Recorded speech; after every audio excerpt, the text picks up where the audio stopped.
Então nós vamos agora olhar como que a TLV ela explica, né? Ela é usada para explicar a ligação carbono-carbono e carbono-F. A primeira é uma ligação apolar e a segunda é uma ligação polarizada, com o átomo de flúor, claro, que é o elemento mais eletronegativo. Nós vamos olhar a variação da energia no eixo Y e a variação do R, do raio, no eixo X. As esferinhas representam os elétrons de valência dos dois átomos. A esfera preta é o carbono e a esfera azul representa o átomo de flúor. Por que tem uma pequena diferença em favor do flúor? Ele é mais abaixo do que o carbono. Basta lembrar aqui o nível 2 para os dois átomos.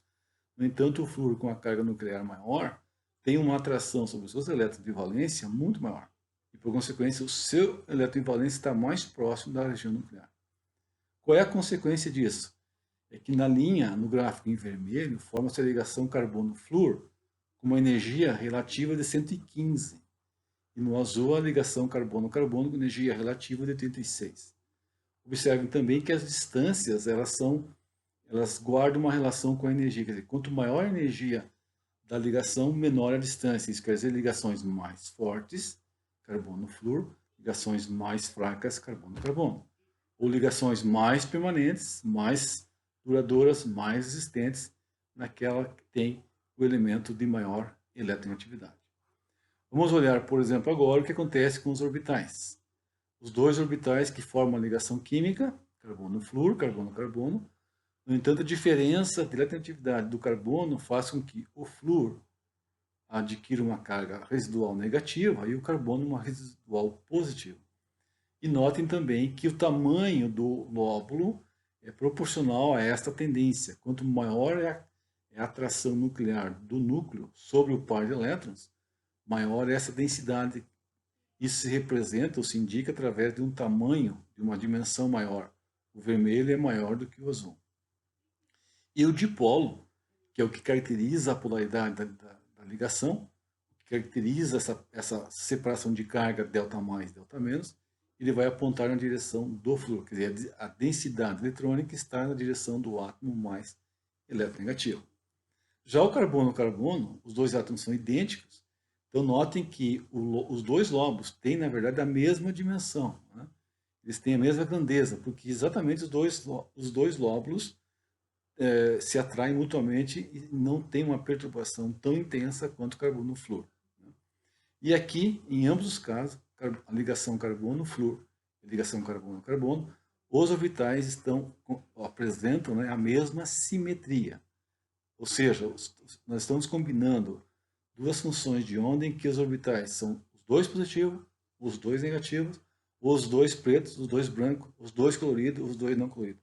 É assim que se diz, né, que se usa na linguagem de simetria, a mesma simetria de fase. Nós vamos agora falar de um conceito que é fundamental em química, que está relacionado com a separação de carga que acontece quando os átomos têm diferença de eletronegatividade. Ou, mesmo tendo a mesma eletronegatividade, eles podem apresentar uma deformação da nuvem eletrônica por algum efeito externo, que é a polarização induzida. Isso nós chamamos de momento dipolar. Então, o que é o momento dipolar?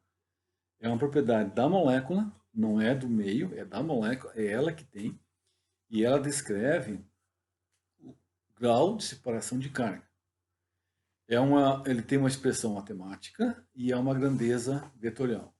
Então, o momento dipolar é simbolizado pela letra grega μ, e que depende da carga Q e da distância D. Então, a expressão matemática que nós usamos para calcular o momento dipolar é μ é igual a Q vezes D. Q são as cargas positivas ou negativas separadas por uma distância do tipo D. Essa propriedade molecular tem uma unidade, que é o dBi, o D. E o dBi ele é estabelecido numa situação hipotética, que você tenha um próton, carga positiva, e um elétron, carga negativa. Nós conhecemos a carga do elétron, que é 1,602 vezes 10 a menos 19 coulombs. Vamos supor agora que essas duas espécies, o próton e o elétron, estão separados por 1 angstrom. Então, Q vezes D nos dá o momento dipolar. Assim, se nós multiplicarmos um pelo outro, nós vamos encontrar que o momento dipolar de uma situação hipotética entre o próton e o elétron separados por um ângstrom é de 1,602 vezes 10 a menos 29 coulombs por metro. Em homenagem, numa maneira convencional, porque você não consegue medir a escala nanométrica, a escala molecular, em metros. Então, se faz uma conversão. A gente sabe que 1 dBi é 3,3 vezes 10 a menos 39 coulombs por metro. Então, o que nós fazemos? Uma regrinha de 3, que 1 dBi é 3,3. Este valor encontrado de 1,6 é x. Então, em dBi, a separação de carga entre um próton e um elétron é igual a 4,8 dBi. Esse valor é importantíssimo gravar. Guarda bem esse valor. Então, sempre nós vamos usá-lo como referência, né? Bom, o que acontece quando nós olhamos agora as moléculas orgânicas? Então, por exemplo, amônia, água e o dióxido de enxofre. A amônia tem uma estrutura piramidal. Tem 3 ligações e um par de elétrons. O oxigênio tem 2 ligações OH e 2 pares de elétrons. O enxofre tem 2 ligações O e um par de elétrons. Pelas estruturas de Lewis, nós vamos verificar que os pares de elétrons, um aqui, 2 aqui e 1 aqui, é o correto dentro da regrinha dele. Cada uma dessas moléculas tem um momento dipolar diferente de zero. Né? Então, tem ligações polares, NH, OH e SO. E o dipolo resultante de cada uma das moléculas, na verdade, é uma soma vetorial das ligações NH, das ligações OH e das ligações SO, mais o par de elétrons.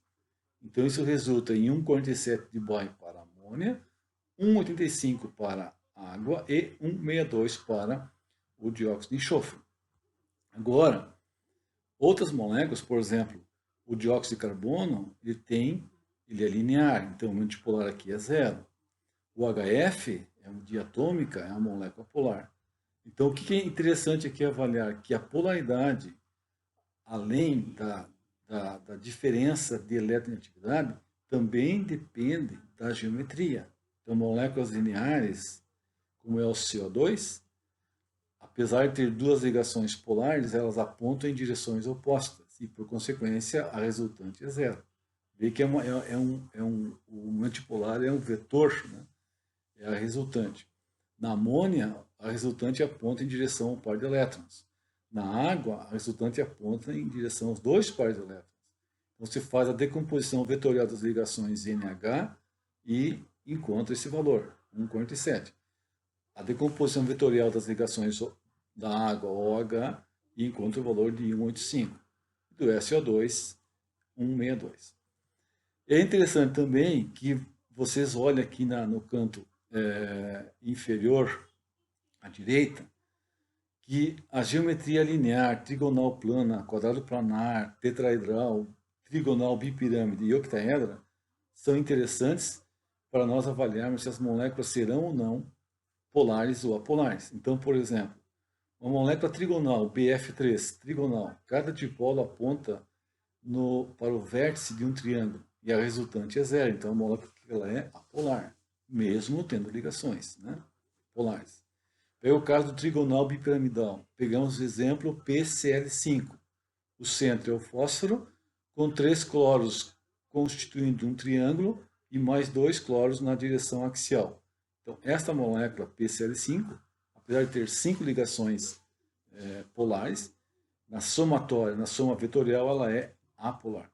Então, essa é uma propriedade exclusiva, importantíssima, né, das moléculas covalentes, né? Porque as moléculas iônicas é o íon, é o cátion, né? Então, o dipolo representa isso. Quanto de separação de carga nós temos na estrutura.